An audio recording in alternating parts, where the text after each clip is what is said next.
Урматтуу мекендешим, biz kee bir mayramdarga bizdin tiyешебиз болбосо да, al bizge hiç anın tiyешеси болбосо да mayramdarga özgöçe dayardanabız.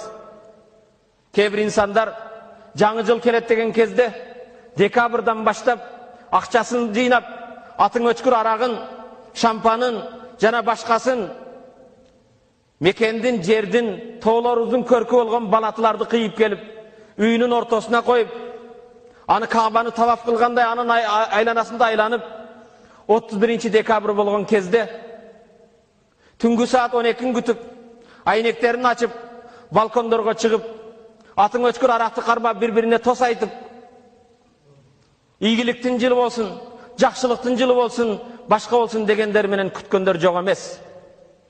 Бирок ошол эле кезде Алланын рахматын жаадырган, күнөөлөрдү кечире турган, дозоктон бизди куткара турган Рамадан 5 тамгадан ар-ра, ал-мим, ад-дад, ал-алиф, ан-нун. Ра рахматун мин Аллах, Алланын рахматы жааган. Мим магфиратун мин Аллах, Аллах күнөөлөрдү кечире турган. Дад даманун илал жанна, бейишке кепил болгон, гарантия болгон. Алиф аманун минан-нар, дозоктон аман калтыруучу. Нун нуру мин Аллах, Алланын нуру кереметтүү Куран түшкөн айга кандай даярданабыз? Деги эле кандай даярдыгыбыз бар?